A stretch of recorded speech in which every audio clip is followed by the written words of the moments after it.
एक बड़ी खबर आ रही है, ट्रैवल एडवाइजरी आई है। जिस तरह की स्थिति बनी हुई है, एयर इंडिया ने अपने सारे फ्लाइट कैंसिल कर दिए हैं।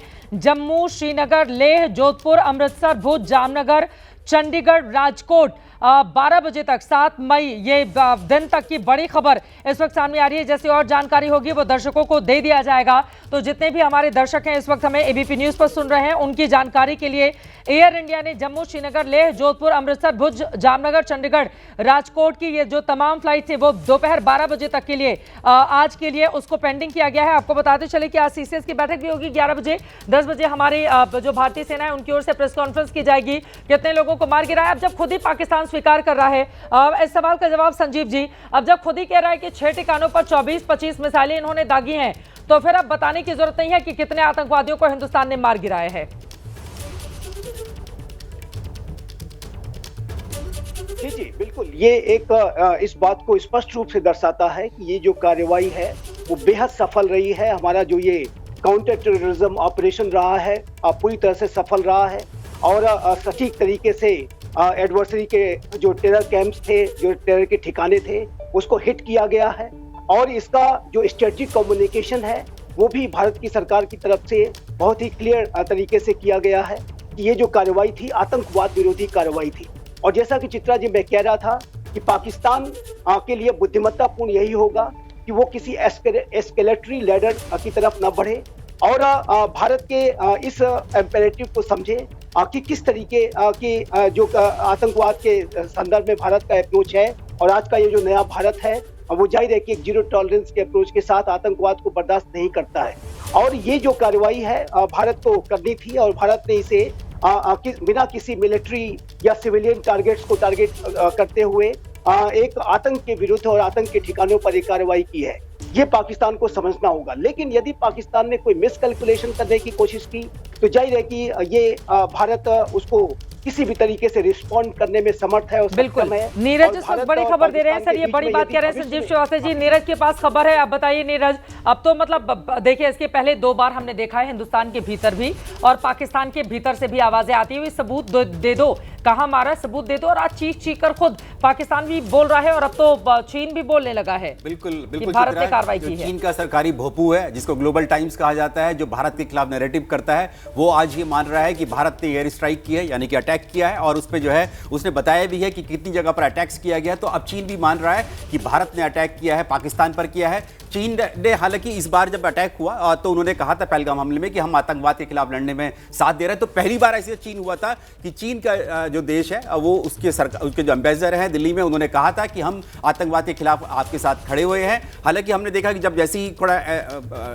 टेंशन बढ़ी थी बॉर्डर में तो उन्होंने अपना खुद का एक्सरसाइज शुरू कर दी थी। लेकिन ये इस बार जो है चीन का सरकारी भोपू भी दे रहा है, रिपोर्ट कर रहा है कि भारत ने पाकिस्तान में एयर स्ट्राइक की है। वहां पर 5 लोकेशंस बताई है ग्लोबल टाइम्स ने, ये बता रहा है। और कुछ लोगों के मरने की और घायल की जानकारी भी ग्लोबल टाइम्स की तरफ से आई है। जिस दिन पहलगाम में यह हमला हुआ था उस दिन कई ऐसी महिलाएं थीं जिनके पतियों को मारने के बाद आतंकवादियों की ओर से कहा गया था कि मोदी को बता देना।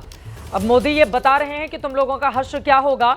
और ज्यादा अगर देखिए, सबसे ज्यादा जरूरी हो जाते हैं वहां के हुक्मरान, वहां की आर्मी, उनके खिलाफ लड़ाई अगर तुम शुरू करोगे तो खत्म हम कर देंगे। क्या ये माना जा सकता है आशीष कि अगर पाकिस्तान ने शुरू किया तो फिर उसको फाइनल तो हम ही लोग करेंगे? और किसी भी गलतफहमी में अब पाकिस्तान को नहीं रहना चाहिए। वो भूल जाए कि वो पीछे से हमला करवाएगा आतंकवादियों से और उसके बाद वो चला जाएगा और हम यहाँ पर बैठकर दिन गिनते रहेंगे और इंतजार करेंगे, घर में घुस कर मारेंगे। और उसी की तस्वीरें इस वक्त टीवी स्क्रीन पर हैं। 3 बार भारत से मतलब कन्वेंशनल वॉर करने के बाद पाकिस्तान जिस मुंह की खाया और जिस तरह से हारा, उसके बाद ये हरकतें उन्होंने अडॉप्ट की। जिस तरह से वो कहते थे कि टू ब्लीड इंडिया 1000 कट्स, उसके बाद इन्होंने इन प्रॉक्सी टेररिस्ट कैंप्स और टेररिस्टों का इस्तेमाल शुरू किया, क्योंकि फौज तो लड़ नहीं सकती। इस बार भी हिमाकत दिखाएगी नहीं। इस बार भी भारतीय एयरफोर्स और जैसा नीरज बता रहे थे कि थल सेना के साथ मिलकर के ज्वाइंट ऑपरेशन करके वो सबक सिखाया है, वो मुंह तोड़ जवाब दिया है पाकिस्तान को कि पाकिस्तान की सेना फिर भारत की तरफ आंख उठाने की हिमाकत नहीं करेगी। एक चीज आशीष इस पर जवाब, पाकिस्तान की सेना ही मान रही है कि 8 लोगों की मौत हुई है और 35 घायल हुए हैं। वो तो बहुत छोटा सा आंकड़ा बताएगी, वो तो झूठ बोलती है पाकिस्तान की सेना, वो सही आंकड़ा तो देगी नहीं अभी। देखिए, जब 9 ठिकानों को चित्रा जो आप बार बार बोल रही हैं, चुन करके भारत ने उसके खिलाफ कार्रवाई की है। आप मान के चलिए कि मरने वाले आतंकियों की संख्या कहीं ज्यादा होगी। वो छुपा रहे हैं, वो बस ये दिखाने की कोशिश कर रहे हैं कि भारतीय फौज की तरफ से छोटा सा ऑपरेशन किया गया है, क्योंकि अब दुनिया के सामने उनका एक तरह से वो एक्सपोज हो चुके हैं कि बड़ी बड़ी बातें करते थे कि इंडिया ने अगर हम पर हमला किया तो हम रिटेलिएट करेंगे, हम बड़े सुपर पावर हैं हमारी पाकिस्तानी सेना। लेकिन आज भारतीय सेना की तरफ से, भारतीय वायु सेना की तरफ से जिस तरह की कार्रवाई की गई है, 9 जगहों को चिन्हित करके हमला मारा गया है। और जिस तरह से मैं फिर बार बार दोहरा रहा हूं, मेगा ने भी उसको रेखांकित किया था, पंजाब में घुस करके 4 पंजाब के प्रोविंस हैं, शहर हैं, जहां पर घुस करके नवाज शरीफ जहां बैठे हैं, मरियम नवाज शरीफ जहां बैठी हैं। सोचिए, मैं फिर से कह रहा हूं, सल्यूट टू इंडियन फोर्सेस जिन्होंने इतने बड़े ऑपरेशन को कार्यान्वित करके दिखाया है। यकीनन, और पूरा हिंदुस्तान इसी वजह से अलग अलग शहरों में जिस तरह की तस्वीरें आ रही हैं, जरा सोचिए, भारत जब जीतता है तो जश्न मनाने के लिए तस्वीरें हम देखते हैं क्रिकेट मैच के दौरान, लेकिन आज उससे आगे की बात है। आज भारतीय सेना की बात है, आज इस देश की बात है, आज देश के उन सपूतों की बात है जिन्होंने अपनी जान इसलिए गंवा दी क्योंकि आतंकवादियों को वो रास नहीं आ रहे थे, उनकी आंखों में चुभ रहे थे। लेकिन आज जो सुकून, जो तसल्ली, जो चैन हम लोगों को मिल रही है, पूरा हिंदुस्तान उसको महसूस कर रहा है। और इसी वजह से आपको बताते चले, इस समय भी प्रधानमंत्री की बैठक लगातार जारी है, उसमें रक्षा मंत्री और तमाम बड़े बड़े लोगों की मौजूदगी है। एनएसए ने बातचीत की है, अलग अलग देशों के तमाम बड़े लोगों से जानकारी दी है। ये बड़ी जानकारी, बड़ी खबर आ रही है। लेकिन हिंदुस्तान ने बदला ले लिया है, मोदी को बता देना, आतंकवादियों ने ये कहा था और मोदी ने जब बताया है तो देखिए फिर उनका अंजाम क्या हुआ है, सभी को नेस्तनाबूद करने की। और मोदी प्रधानमंत्री को यह कार्रवाई तब तक करनी चाहिए जब तक आतंकवादियों को जड़ से खत्म नहीं कर देते। पाकिस्तान तो करेगा नहीं, वो आप हमला करेंगे, उसके बाद फिर थोड़े दिन के बाद वो दूसरे आतंकवादी पालेगा, फिर पालेगा। इस तरह की कार्रवाई लगातार होती रहनी चाहिए।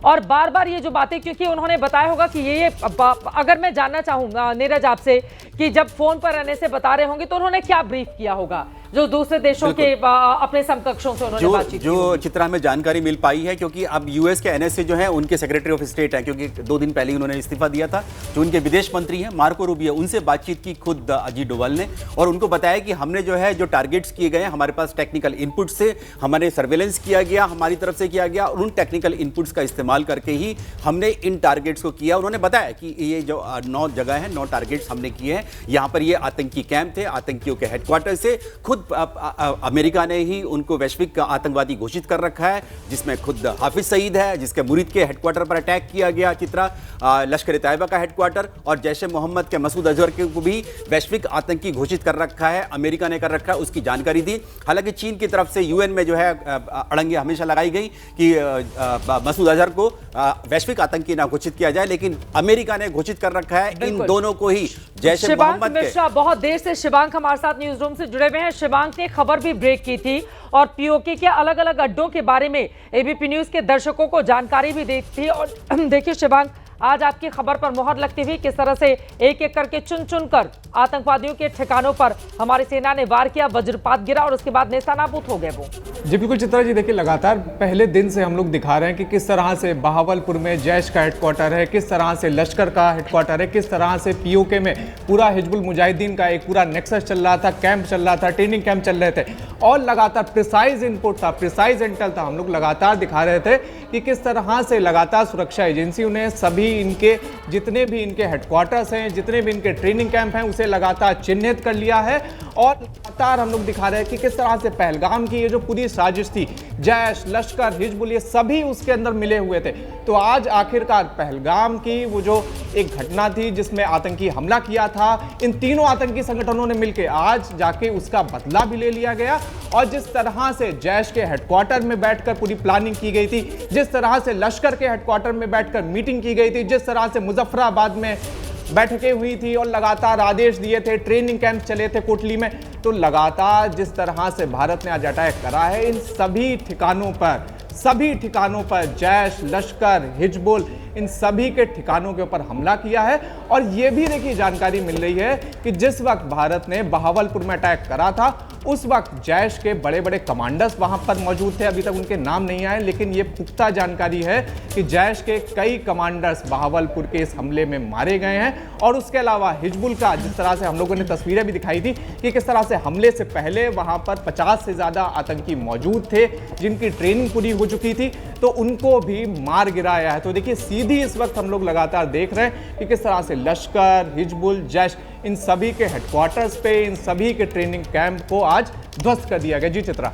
यकीनन ध्वस्त कर दिया गया है, वो तस्वीरें दिखा रहे हैं और बदला पूरा हुआ ऑपरेशन सिंदूर के जरिए ये बड़ी तसल्ली भी मिल रही है।